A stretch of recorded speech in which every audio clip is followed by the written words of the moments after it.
And we're back. Rhonda Boyle with Anas Aldahoud, and this is part 2 of our 5-part series on the domains of leadership. Good to see you, Anas. Good to see you, Rhonda.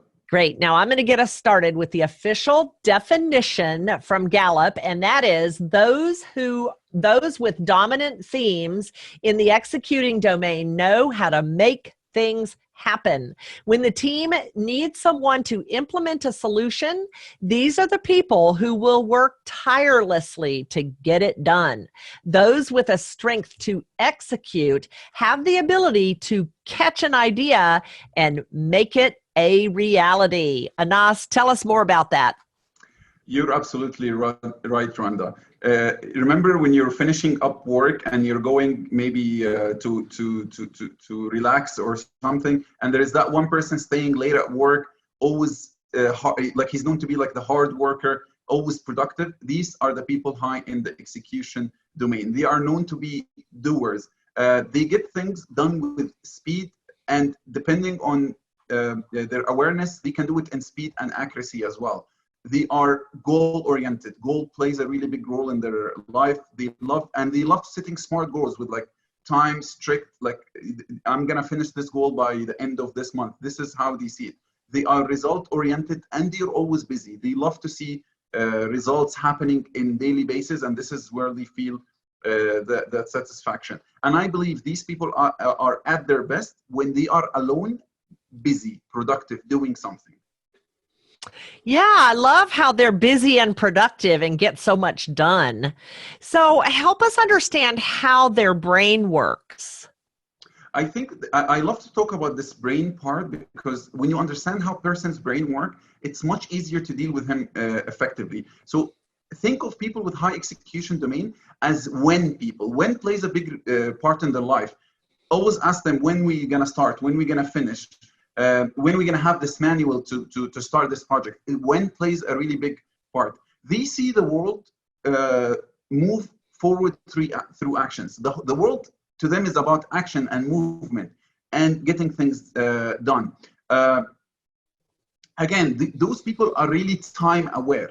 Like we're going to talk about awareness and all the domains. Like for example, people high in influencing domain, they're really aware about the people around them. But people who are high in the executing domain are really aware about time. They understand when things need to start busy. You see them waking up in the morning, getting really busy because they have a high awareness of time. They judge people through their actions, not through their talks, not through the way they are dressed. And it's very important that when they see someone, it's like, is he a hard worker or not? This is how they see people. And again, they want to measure things by results, like by actual numbers, by something that is tangible. And finally, I want to say that these people see, like for them, tasks or getting things done come before people and ideas. So it's very important to understand that as well. Yeah. So help us understand then, how do they lead? This is a very important question, and I actually get asked a lot in training when I come and I show people all the 4 domains. Is like, and everybody's asking me, what is the best domain to have to be the best leader? And again, Gallup proved that any domain you can be an amazing leader as long as you are aware that you are high in this domain and low in all the others, and you need help in the others to fulfill them. And I want to start with this like production line story that we heard through Gallup. The manager was one of the people who were really high in the production line, was the best production, so they promote him to manager. So they told him, now you leave the production line and you need to sit in the office. And because he was so high in the executing domain, this absolutely killed him. So right away, as an advice, told them, guys, we keep him as a manager, but let's bring him back to the production line. But this time, not only he's responsible for one line, but he can actually follow and give supervision to all the lines. So now he's actually showing people by doing, he's like leading by example. He's showing people by doing on the production line how to lead. But the more he's going to talk and convince them or try to come up with new ideas, this is, I think, when things go wrong. They love to lead by micromanagement. They love this day-to-day follow-up. If you have a manager high in execution, he's probably going to follow up. It's like, oh, what happened with this? And every day they love that. They're very intrigued with the process. Sometimes like goal can give them that end result and go strive for that end result. But again, they love to see the process, like make sure that every day you are doing the right thing. Again, they are more quantity than quality oriented, and they love short-term deadlines. They give short-term deadlines, and they want to see them achieved on daily basis. Your story about the manager working in the factory, they like people high in this executing domain like to be in the trenches, so to speak, with their people. They want their people around them, and they want to be doing with them. It gives them that sense of being highly productive. If you're responsible for sale, leave the office and go visit the customer with your team. This is how you do it. Just you want to move, you want to go. Sitting in the office will not help you. Trust me. No, not at all. So what is their natural instinct when tackling new projects? I love to talk about this part because all of us at one point, we start a new business or we start a new project, and you see people like are confused about what people are responsible for. So people, when you are high in the executing domain, once you get a project, the first thing you think of is how can we break that project into small tasks? They don't like that big picture or that long vision. They just want to see it in a small task. They are very, like scheduling step by step is very important. They sit and put a deadline for each step. And again, the first question they will ask, when we gonna start? You know, they want to do something, so they want to start right away. They plan for time. Again, we talk about that time awareness. And this is where the value show, like people say, okay, this part will take us a month. And they will be like, you know what, we can finish that in 1 week. Or someone else will say, let's finish in that 1 week. And they will say like, you know what, I think 1 week is too short. They are very time aware. So when they talk about time, please listen to them. Again, they love that quick results. So if the project is very long term, they might lose, get demotivated. So give them cut that project into small objectives, and they will love it. I think they love to make things more efficient too. That's really like an internal thing that they're looking for, to beat that deadline and do it as efficiently as they can. So give us an example of how some talents can appear different in the context of this domain. Rhonda, this is my favorite questions. And please, coaches out there, be aware of this. When you start coaching someone, and for example, you see deliberative, and right away you start making assumptions based on deliberative. And deliberative can look totally different depending, is it surrounded more with strategic or more with executing? So I'm gonna give you an example. For someone with high deliberative, if his highest domain is strategic, when he sees something wrong, the first thing he will think is how we can make a strategy or how we can make a plan to get rid of that hazard. But if he's high in executing domain, the first thing he will think of is, I will go move that hazard myself. So you see, it's totally different. Again, it's the same strength, but you can see it in a totally different perspective. Again, let's give includer, for example. So if includer is surrounded by high relation, you're always thinking, who can I meet to go out with or have fun or have a talk with? If it's high execution, then who can I join to complete that task faster? So again, both of them are high in includer, but you can see it in a different way. And then the last one is arranger, for example. Although it's part of the execution domain, but if it's surrounded by high influence, you will be like, how can I arrange the people around me? But if again it's surrounded by execution, you will be like, how can I arrange the pieces around me to get me to move faster? Or how can we make the setup different so we can be more productive, for example? I love the way these interactions of our different talents, that's what provides the uniqueness of us, is because even though we may share the same talent theme, depending upon the other talents that are around it, have a great influence on how that talent is going to show up.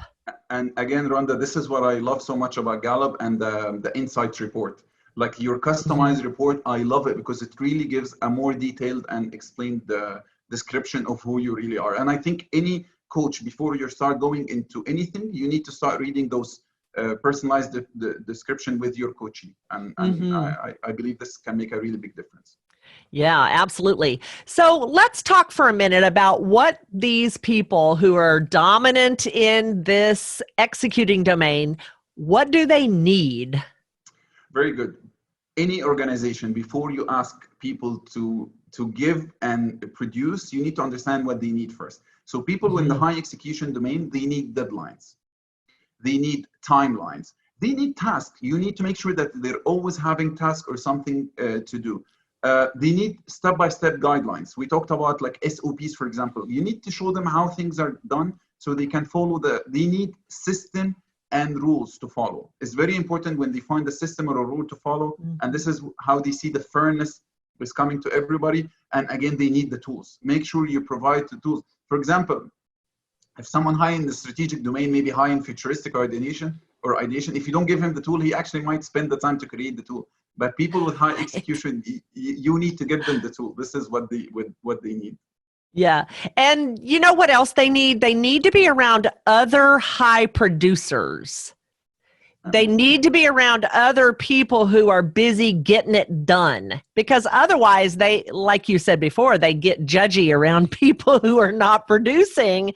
And so that would be a really good need, a big need for them too, is to be around other people who are highly engaged and highly productive. So how does someone manage or coach an employee or maybe even a family member who is strong in this domain? The first thing you need to have is measurable things. You need to have things that are tangible, things that you can count. You can actually start ranking for those people. This week you're number one, the next week you're number two. When they see those numbers and things to track and things that are tangible, it really get the best out of them. Again, if you're managing someone, we talked about deadlines. They want clear communication. They don't want too much talks. They just give me what you need. And this is clear directions. Again, we talked about SOP. They love yes and no questions. Questions that goes into a lot of details, they're not a big fan. They want those quick questions, step-by-step process. They love quick meetings. If you have a team higher in execution, don't have long meetings. Have those quick meetings, right, and straight to the point. And again, review daily. Make sure if you're a manager or a coach, you're reviewing daily or in a short term, like where did we reach, where did we go, and they love that. And again, my last advice to coaches, and I use this in my coaching sessions, look at what their highest domain is and check their awareness at the beginning of the coaching session. For example, if I see someone high in the execution domain, I'll ask him questions like, how do you deal with people? How when you sit alone, try to put a plan for yourself. How does it work? If he says, look, I'm amazing, I'm at the best of this, then I know he has a problem in the awareness. And this is very important for you as a coach to check those things with your coachee before you start at the beginning of the coaching sessions. Yeah, I love that advice. Absolutely. So Anas, help us understand what the downside is for people who are dominant in this domain. I think actually the downside in the domains, it's a little bit different than like for example, the immature or the dark side of the strength. Here it actually comes from two parts. The first part, it comes with how aware you are of your executing domain. So that's the first part. Like if you're not really aware of it, this is the first part where the downside comes from. The other side is it comes actually from how low your other domains are.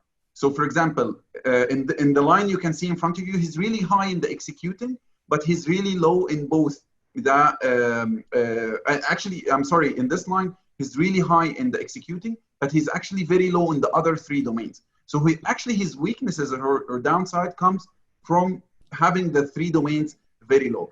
And the key here in the domains is not about mature and immature. It's actually about avoiding. So in this case, this person is high in executing, but very low in influence, for example, because it's one of the three.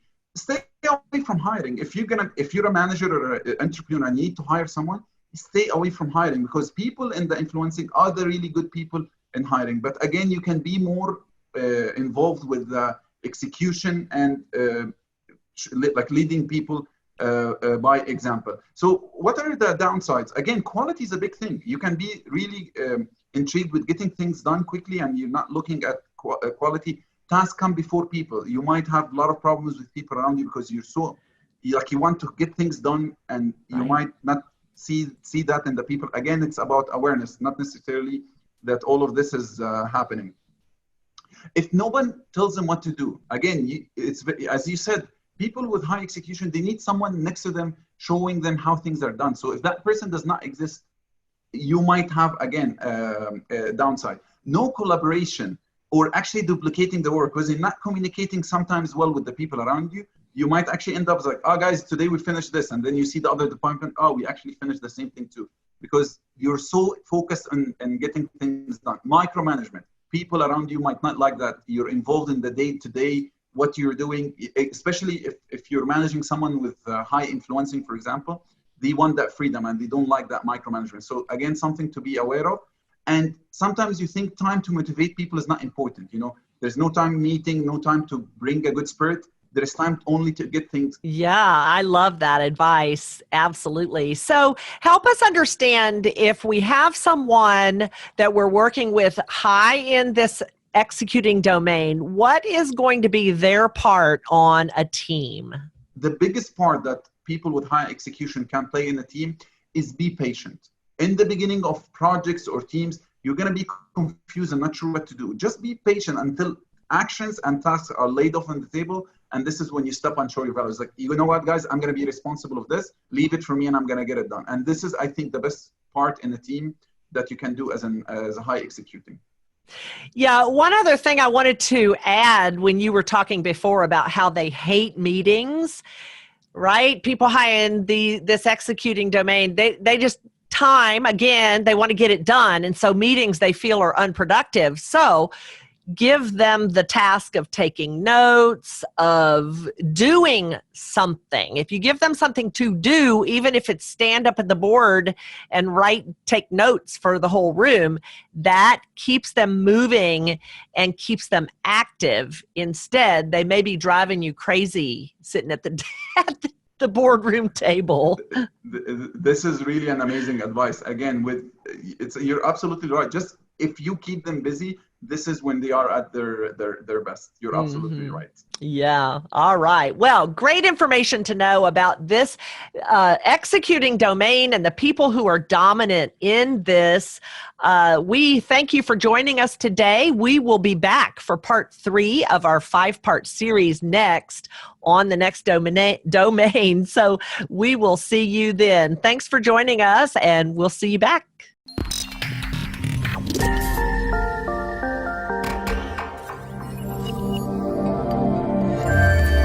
Thank you.